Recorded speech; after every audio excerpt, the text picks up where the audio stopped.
ಯಾವ ಮಾತಾಡ ನಿಂತು ಮಾತಾಡ, ನಿಂದ ಬಾಳ ಹರಕತ್ ಆಗ್ಯದ, ಮಾತಾಡ. ಎಲ್ರು ಶರಣರಪ್ಪ ಶರಣ. ಇವತ್ ನಮ್ ದೇಶದಾಗ ಏನ್ ನಡೆದೈತ ನಮ್ಗೆ ಗೊತ್ತೈತೇನ್ರೋ ನಿಮಗ? ಇವತ್ತ 26 ಜನವರಿ ಅದ. ಅಂದ್ರ ನಮ್ ದೇಶದ ಆಡಳಿತ ಹೆಂಗ ನಡೆಸ್ಬೇಕನ್ನೋದು ನಮ್ ಬಾಬಾ ಸಾಹೇಬ್ ಅಂಬೇಡ್ಕರ್ ಅವರು ಒಂದು ಕಾನೂನಿನ ಪುಸ್ತಕ ಬರ್ದಾರ.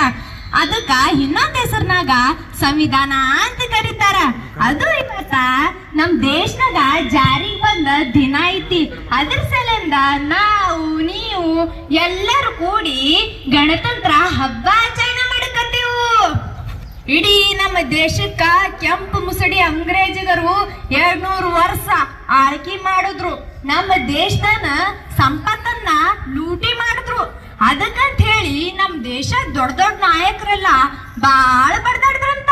ಈ ಎಳೆದಾಗ ಅವ್ರ ಹೆಸರು ಹೇಳ್ಬೇಕಂದ್ರ ಗಾಂಧಿ, ನೆಹರು, ಅಂಬೇಡ್ಕರ್, ಬೋಸ, ಇನ್ನ ಬಾಳ ಮಂದಿ ಅದಾರ.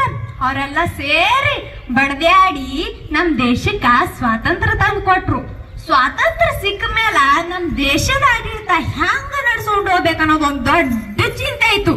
ಅವಾಗ ನಮ್ಮ ದೇಶದ ನಾಯಕರು ಕೂತ್ಕೊಂಡು ಸಭಾ ಸೇರಿ ನಮ್ಮ ದೇಶಕ್ಕ ಎಂತ ಸಂವಿಧಾನ ಬೇಕಾಗ್ಯನ್ನೋದು ಚರ್ಚೆ ಮಾಡಿ ಅದು ಬರ್ಯಾಕ ನಮ್ ಬಾಬಾ ಸಾಹೇಬ್ ಅಂಬೇಡ್ಕರ್ ಅವ್ರಿಗೆ ಒಪ್ಸಿದ್ರು. ಅವರು ಜಗದಾಗಿನ ಬ್ಯಾರೆ ಬ್ಯಾರೆ ದೇಶಕ್ಕೆ ಹೋಗಿ ಅಲ್ಲಿನ ಸಂವಿಧಾನ ಅಭ್ಯಾಸ ಮಾಡಿ ಅದ್ರಾಗಿನ ಚಲೋ ಚಲೋ ವಿಷಯಗಳನ್ನ ಆಯ್ಕೊಂಡು ನಮ್ಮ ದೇಶಕ್ಕೆ ಏನ್ ಹರ್ಕತ್ ನೋಡಿ ಅಂತದೊಂದು ಸಂವಿಧಾನನ ಬುಕ್ಕಾನೇ ಬರೆದು ಕೊಟ್ರು.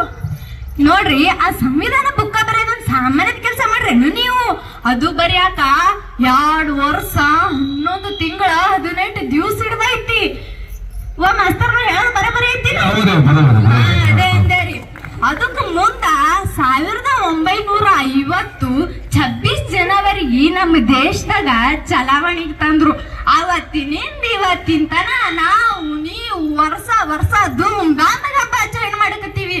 ನೋಡ್ರಿ, ಬರೀ ಹಬ್ಬ ಆಚರಣೆ ಮಾಡಿದ್ರೆ ಆಗಲ್ಲ, ಅದನ್ನ ಚಂದಾಗಿ ಕಾಪಾಡ್ಕೊಂಡು ಹೋಗೋದು ನಮ್ಮ ಧರ್ಮ ಆಗೈತಿ.